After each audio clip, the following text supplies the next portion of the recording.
Esta é uma história sobre o som mais alto que o silêncio já produziu. Passa-se na era dourada do brilho americano, meados da década de 1950, quando os hotéis 5 estrelas cheiravam a gardênias, fumaça de charuto cubano e dinheiro novo. O saguão de um desses palácios de mármore, talvez em Miami, talvez em Las Vegas, a localização exata se perdeu na névoa da lenda, mas o cenário era sempre o mesmo, estava zumbindo com a energia de ricos e famosos. Então, a porta giratória parou. Sammy Davis Jr., o homem que havia acabado de deixar uma plateia de 3.000 pessoas em êxtase com sua voz, sua dança e suas imitações, estava parado na entrada. Ele não era o gigante do palco naquele momento. Ele era apenas um homem negro na América de Jim Crow, enfrentando um gerente de hotel pálido e suado, que bloqueava seu caminho com um sorriso nervoso e uma política inabalável. O ar no saguão congelou. O zumbido das conversas morreu.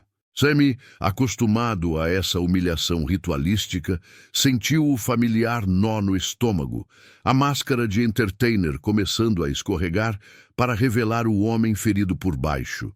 Ele estava prestes a se virar, a aceitar a entrada de serviço, a engolir o veneno como fazia todas as noites. Mas ele não viu quem estava sentado no bar, observando tudo através da fumaça azulada de um cigarro Chesterfield. Dean Martin não era um ativista. Ele não marchava em protestos.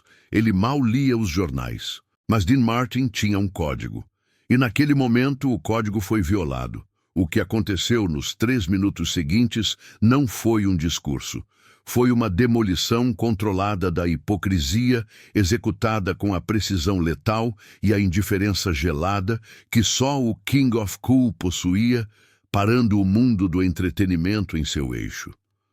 Para entender a gravidade tectônica daquele momento, você precisa entender as duas forças da natureza que estavam prestes a colidir. De um lado, havia a máquina monolítica do racismo institucionalizado da época. Não importava que Sammy Davis Jr. fosse uma das estrelas mais bem pagas do planeta, que Sinatra o chamasse de irmão, ou que ele pudesse comprar e vender o hotel 10 vezes. Para a gerência, para os acionistas e para uma parte significativa da clientela branca, ele ainda era o outro. Ele era bom o suficiente para entretê-los, para fazê-los rir e bater os pés, mas não era bom o suficiente para dormir nos mesmos lençóis egípcios, usar os mesmos elevadores ou entrar pela mesma porta dourada que eles. Essa era a regra não escrita, brutal e inflexível, que governava a vida de Sammy fora do palco. Ele vivia em um estado perpétuo de esquizofrenia emocional, um deus sob os holofotes, um cidadão de segunda classe nas sombras.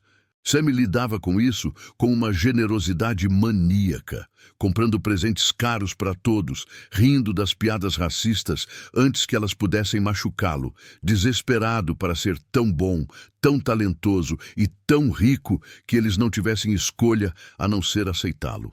Mas naquela noite, no saguão frio daquele hotel de luxo, nenhuma quantidade de talento ou dinheiro importava. A barreira era física e humilhante. Do outro lado do saguão estava Dean Martin, Dino, o homem que fez uma carreira parecendo que não se importava com absolutamente nada. Ele era italiano, filho de um barbeiro imigrante, e havia conhecido sua própria cota de preconceito enquanto crescia em Ohio. Mas Dean lidava com o mundo de forma diferente de Sammy ou Frank Sinatra. Frank lutava contra o mundo. Ele gritava, ameaçava e usava seus músculos políticos contra a injustiça. Dean simplesmente se desligava do mundo. Ele construiu uma fortaleza de indiferença ao seu redor. Ele não queria drama, não queria complicações. Ele só queria fazer seu trabalho, beber seu J&B, que muitas vezes era chá gelado, como sabemos, jogar seu golfe e ir para casa assistir televisão. Ele não era um cruzado dos direitos civis. Sua filosofia era simples. Se você não mexer comigo ou com os meus, eu não mexo com você. mas os meus era a chave. Dean era ferozmente, quase tribalmente, leal ao seu pequeno círculo íntimo. E Sammy Davis Jr., e o pequeno dínamo judeu caolho e negro, que trabalhava mais do que qualquer um que Dean já tivesse visto, era um dos seus. Quando Dean, sentado no bar, percebeu a mudança na atmosfera do saguão, ele não precisou perguntar o que estava acontecendo. Ele viu a postura rígida do gerente do hotel, um homem cujo terno caro não conseguia disfarçar seu pânico burocrático. Ele viu os ombros caídos de Sammy, a resignação em sua postura. Dean sabia exatamente o que aquilo significava. Ele sabia que Sammy estava sendo informado, nos termos mais educados possíveis, que sua espécie não era permitida no saguão principal e que ele teria que usar a entrada da cozinha, ou pior, que o hotel estava subitamente lotado e não poderia honrar sua reserva. O gerente estava gaguejando desculpas ensaiadas. Sr. Davis, você entende, é a política da casa. Temos clientes do sul que podem se ofender. Talvez se você pudesse apenas usar a entrada lateral.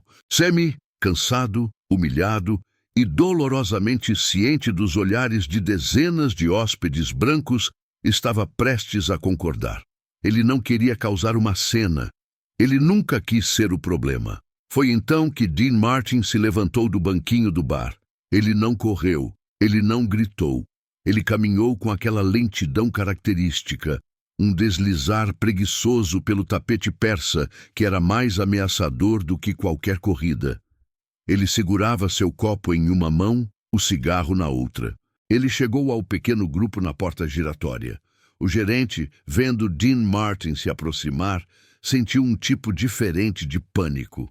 Dean Martin não era apenas um hóspede, ele era uma indústria. Ele trazia milhões em receitas de jogos, bebidas e shows.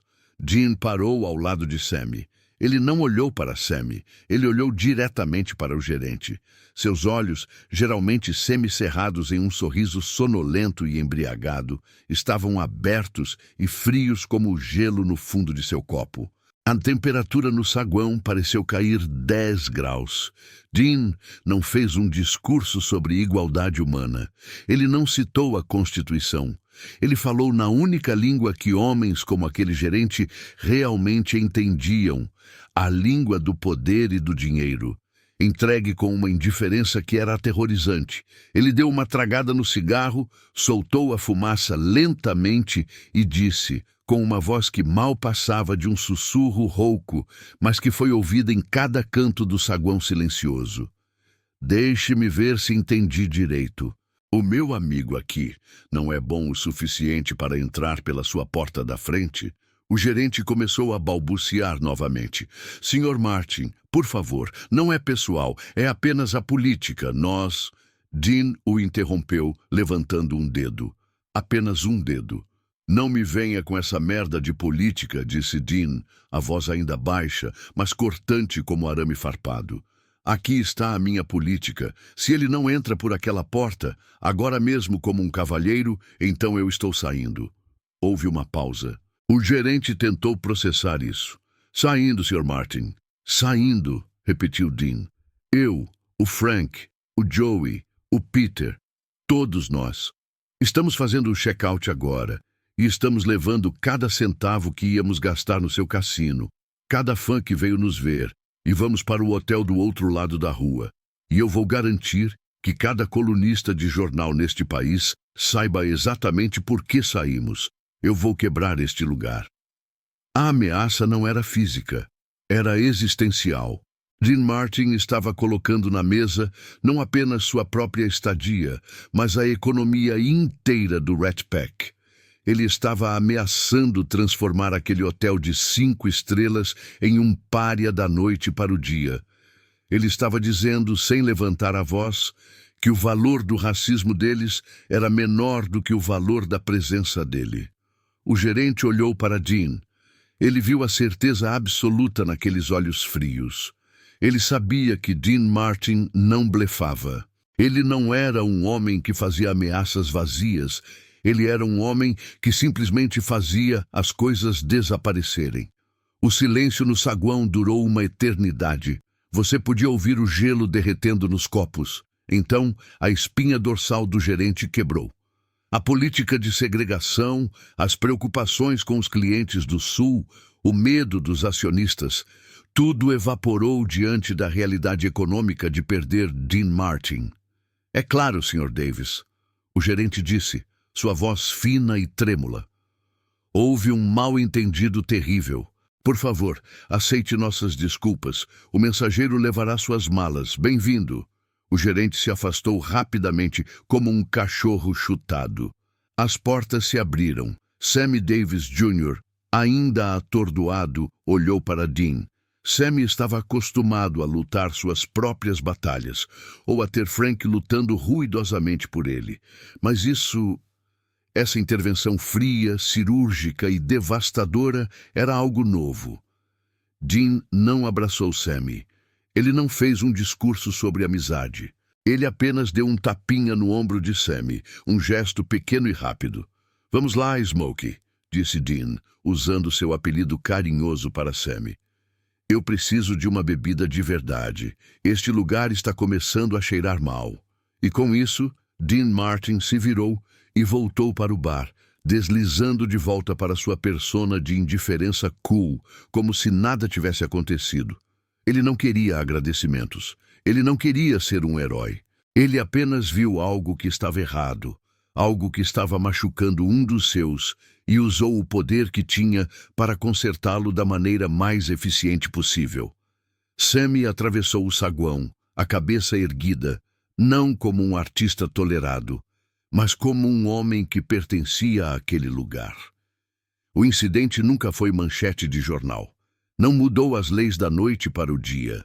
Mas, para aqueles que estavam lá, para Sammy e para o próprio Dean, tudo mudou. Foi o momento em que a máscara de indiferença de Dean Martin caiu apenas o suficiente para revelar o aço que havia por baixo e a profundidade da lealdade que ele tinha pelos homens que chamava de irmãos.